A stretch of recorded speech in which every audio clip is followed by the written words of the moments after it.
Good evening, ladies and gentlemen. Welcome back to A Day in the Neighborhood. Tonight we have a very, very special guest, former Supervisor Jake McGoldrick. Former Supervisor Jake McGoldrick served with the City and County of San Francisco as a member of the Board of Supervisors. He had quite a long list of accomplishments, and we would not have enough time to enumerate all of them.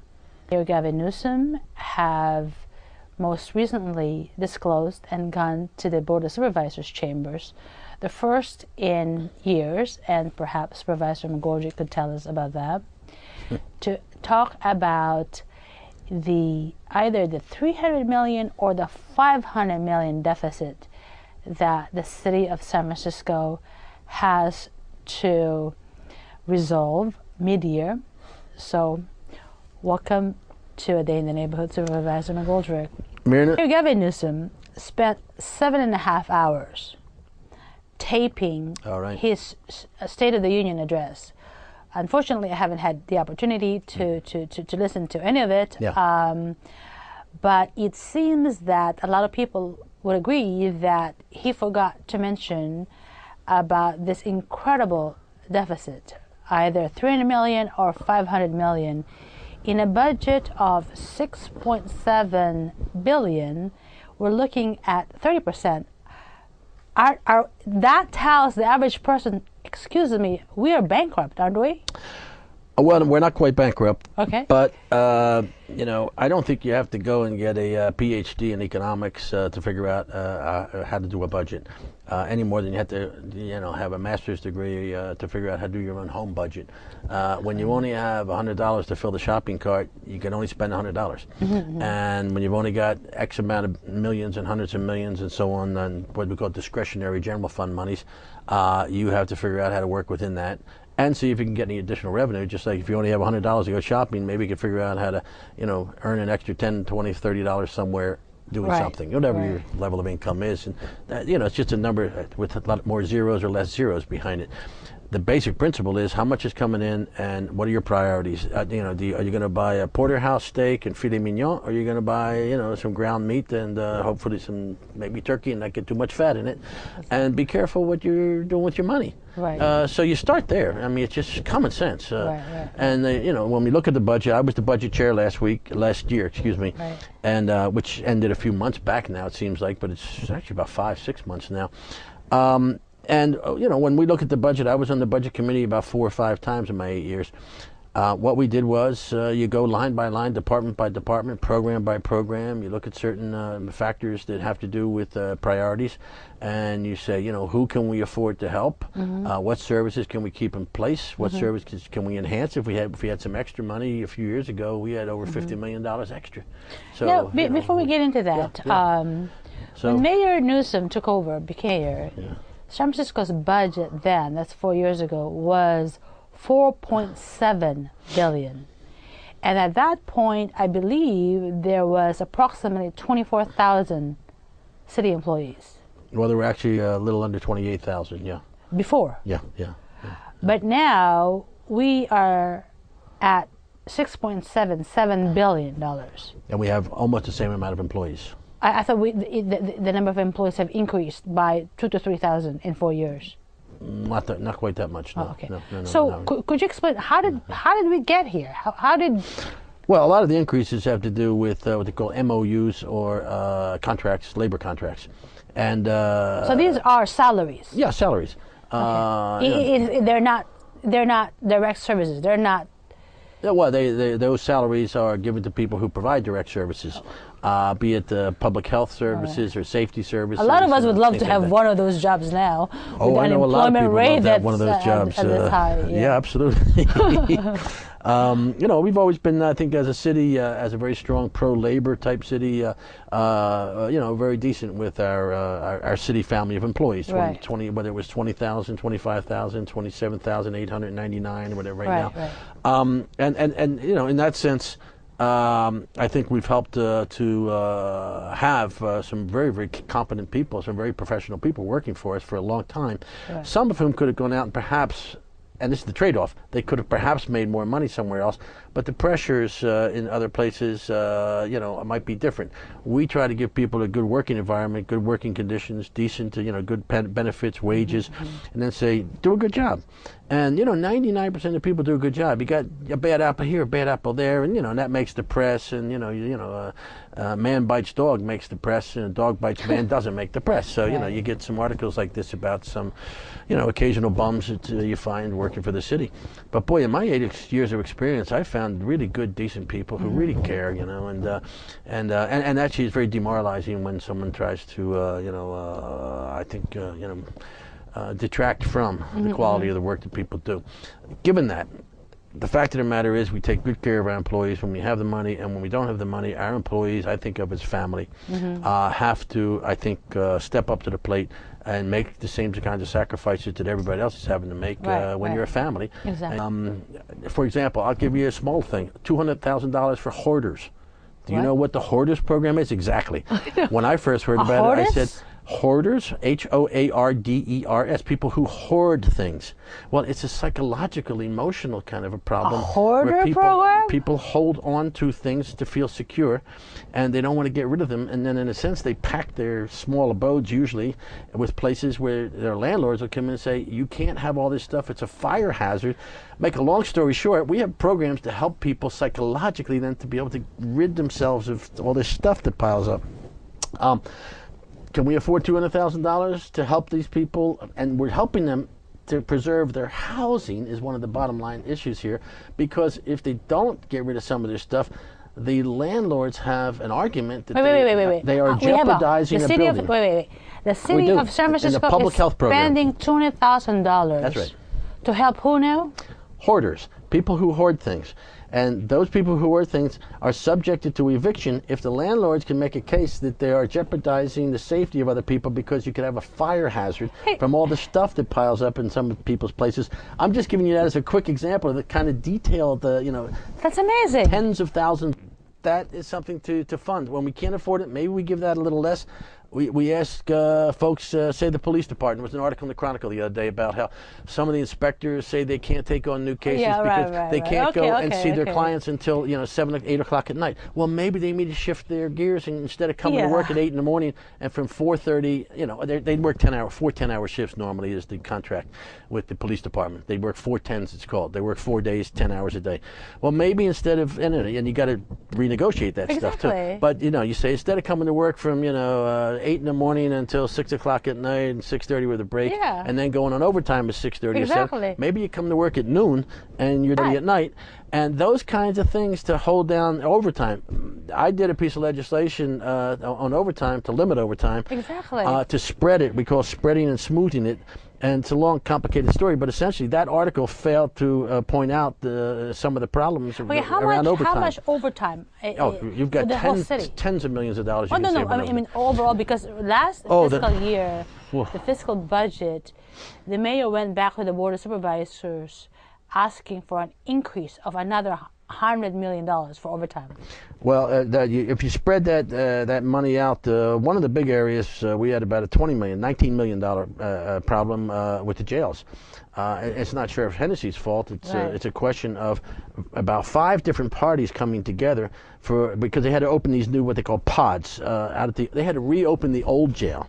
And each pod holds about 60 prisoners, and you can have up to 6 pods, 360 prisoners out there. Well, they had to the sheriff, because you had all these folks coming in, the mayor ordered a crackdown. And through the police department, they cracked down. They started picking up people, like, for various kinds of busts, particularly drug busts, for sales on the streets. Bam, bam, bam. Next thing you know, the sheriff had an additional, 1, 2, 3, at one point almost 300 more prisoners than he had at a comparable period before.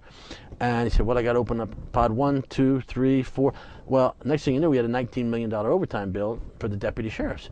Well, now the sheriff's working real hard, but he's got to work with the courts, he's got to work with the public defender, he's got to work with the district attorney, he's got to work with the office. There's a coordinating effort can be made out of the mayor's office with Judge Ryan, and himself, and go to the courts. And so you call 4, 5, 6 different parties to say, can they agree to release people who are not violent offenders, not possible violent offenders, or have no history of any violent offenses, and put them on, say, what's called electronic monitoring devices. Yeah. Well, the sheriff's doing a pretty good job of moving that now, and he was actually able to get back to 2 pot. Next thing you know, you save 10 million, 15 million, there on one item. Exactly. Whether it's you take the abuse of disabled parking meters, Oh the disabled placard abuse. There are 56,000 of these placards that are out there. 55,000? And I recently asked MTA, the Muni folks, but the Metropolitan Transportation Agency, and what's called the DPT in there, Department of Parking and Traffic, to go out just and do a 2-block area, about 30 vehicles, where I saw about 25, 26 of those vehicles all had disabled placards. 50% of the folks, they busted them for having illegal placards. That was just a little sample on California Street over by Presidio. Well, if you could get $500 a year more out of every meter, we have 25,000 meters. And then that's not even raising, the hourly fee. You'd have $12.5 million more right there.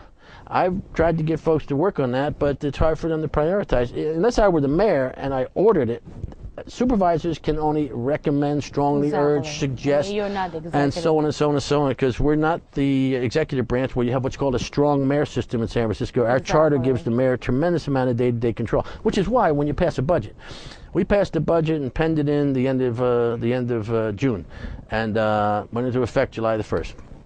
Well, the mayor, after that passes, that's the board passing the budget, and then we passed it 10-1 this year, and then the mayor signs it. Well, then after it's passed, the mayor can unilaterally, and it's not Gavin Newsom or right, whoever the mayor is, Jane Doe or whoever the mayor is, can choose not to spend those monies. The mayor is not allowed to choose to spend monies that were not appropriated by the legislative branch, the board of supervisors, but the mayor can decide not to. And usually, and as the budget chief the last year, I would sit down with the mayor and say, let's talk to this supervisor, that supervisor, that supervisor, this department, that department, and you do that, and it's a dynamic sort of consultative process. Right. And you say, these things are really important. For me, for example, helping the kids with foster care, particularly kids with what you call therapeutic foster care needs. They're not only foster care. A lot of people still don't know that the idea of a foster child is what you used to call an orphan. A kid, and it's not necessarily mom and dad are dead. They just don't have a mom and dad with them for whatever reasons. But therefore, the word foster came out. 2/3 Helping of the budget those kids is salary, right? is important. 2/3 of the budget is salary. That's probably a pretty good estimate. Yeah. I mean, you have to pull out your capital project stuff. In other words, all the big projects. Right. It's going to vary quite a bit this year because we really pushed hard. In my last month, just as chair of the Budget and Finance Committee, my last month in December, we pushed out almost $3 billion in capital projects, and that's part of our own local little economic stimulation program. We didn't create something new, but we pushed it and accelerated it. About $2 billion for the water improvement projects that are going on with the PUC. That's the bond that was passed a couple of years ago, the $1.5 billion. Quite a few years ago, we were authorized to spend up to about $4.2 billion, actually, 4.3 billion. We've been authorizing it in bits and pieces, and now it's to push it out faster. There was the 887 plus a little bit more, $887 million for the hospital over on Potrero, the General Hospital facility that'll be built. That's $887 million. We had actually done something very interesting. We put $27 million up front to plan that thing so that as soon as it passed, we could get it right out the door and get it going. So you can break ground on that thing in late summer, early fall, which comes like that, and that'll be great. That creates a lot of work, jobs, materials sold, and the idea that, of course, a dollar earned here and then spent multiplies 6 to 10 times within a very short period of time, within a matter of days and weeks. Exactly how much? So that's good for the economy. How much is the deficit, absence and refusing? Yeah, just a couple of months ago. Yeah. Right. He wanted some assistance to balance the budget. It's a mid-year. It's called a mid-year, It's a mid-year. Could you explain that, and how much is it? How much are we in deficit? The mayor came in with a $118 million budget adjustment for this year. Meaning we don't have we're over. He said, we're over here's money million. I'm not going to spend. Here are jobs. 406 people are getting laid off. A total of a little over 700 jobs, including within the 406 being laid off. a little over 700 jobs, so about 300 of just vacant positions that will not be filled. But those are positions that have been vacant for how many years? Some of them yes, some of them no. Yeah, some have been vacant for a year or two. Some of the ones, whenever in the budget process, whenever we find them have been vacant for like 3 or 4 years, we just cut. Yeah, right.